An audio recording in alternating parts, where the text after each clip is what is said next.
What's up, Chiefs Kingdom? Happy Thursday. I'm Hayley Lewis, and this is Chiefs News Daily. We got a special episode for you today. PFF's Trevor Sikkema is going to be joining us to roll through the Chiefs' 2024 NFL Draft class.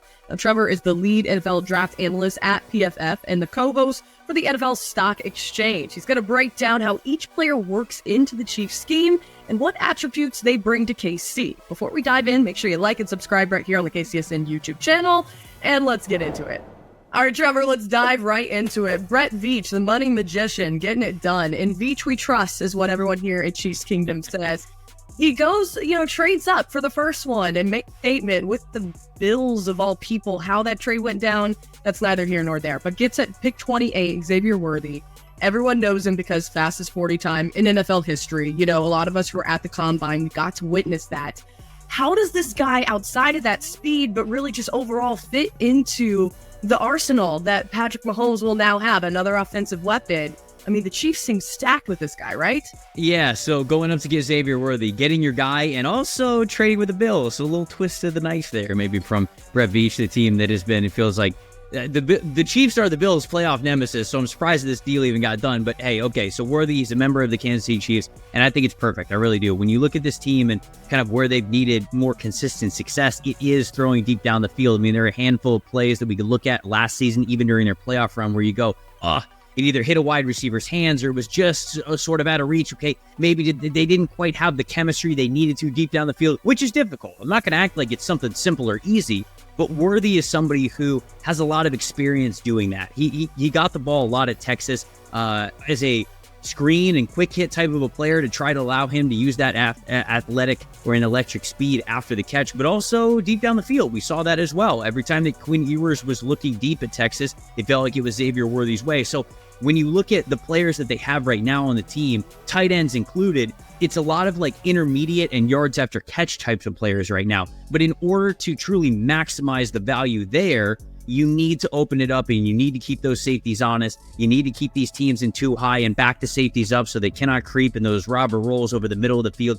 When you have a consistent deep threat, it just opens everything up. So I do think that the Worthy, beyond just saying, Patrick Mahomes and a fast guy, like I really do think that it's the combination of what they already have to open things up with adding Worthy here. Of course, they trade up again just a little bit with the 49ers, able to grab Kingsley Suamataia. The Chiefs desperately needed a left tackle. No, it doesn't always translate to this guy being a starter the first year. Is this the Chiefs' answer or just maybe bolstering up that offensive line? I think you'd be a long-term answer, right? I'd be a little bit worried about him starting year one. And maybe there's a reality where he does perform well in minicamp and training camp and in the preseason to where they just go, hey, this guy's playing too well, we got to start him. But I like the fact that they at least have players on the roster right now to where you can play them at left and right tackle. And Suamataia does not have to start right away because he was one of those prospects that I looked at. Him and Tyler Guyton from Oklahoma were very similar. The technique just isn't quite there for them yet. Both of those guys, but Kingsley specifically, he's kind of like a shover right now. More of when guys get into him, he can mirror very well. He's got a big enough body. His footwork is good enough, but when the guys kind of come into his chest, he's just trying to shove him. He's not getting those hands inside underneath the shoulder pads and just locking in and making sure that he's got those blocks solidified for a long period of time. Really locking these guys up and not allowing them to continue the play that they want to. He's kind of just trying to shove them as far as possible, and he got better at that as the season went on,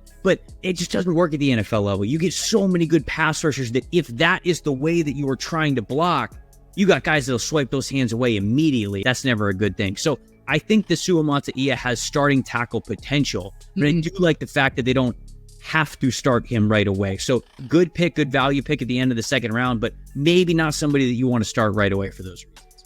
Another guy that they do not have to start right away, and hopefully not for another 2 years now that the Kelsey news has come out, is going to be Wiley out of TCU, the tight end.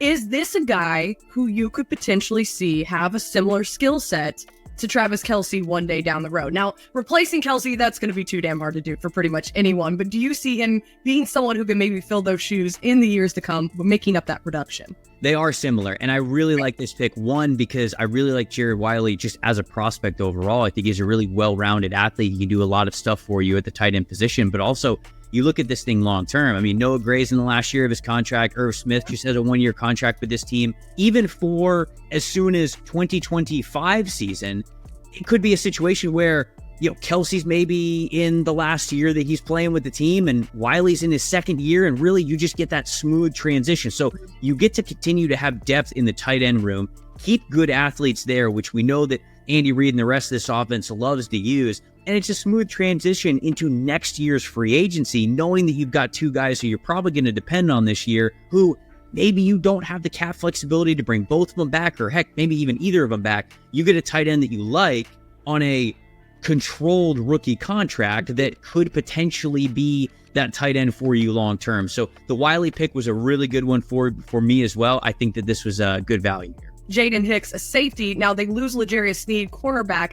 Then bolstering up the secondary, maybe not necessarily a replacement. How do you see this guy fitting in out of Washington State? Look, Jaden Hicks, I think, was a really good addition for this team, specifically because of what the Chiefs like to do, and that is stay multiple at the safety spots. You look at a long-term view. Okay, Reed is in the last year of his deal as well. So for the short term, this upcoming year, you have a three-man rotation with Cook and Reed, and now Hicks as well, who gets to be in that. You're losing Mike Edwards. We know that they've liked that three-safety rotation in the past, so you get to continue to have a good, talented safety who gets to learn, not start right away, but also be a contributing player. And then again, long term, if Reed is pricing himself out of what you could do to bring him back, well, then next year you're not kind of just like, just searching for any answer or desperate to sign a safety. You already have one on the field. And so this whole draft to me for Kansas City was a great setup for the future. And Hicks was another one of those players who brings you a lot of good versatility. He's a nice downhill player. He'll tackle for you. He'll be good in those robber rolls over the middle of the field. And so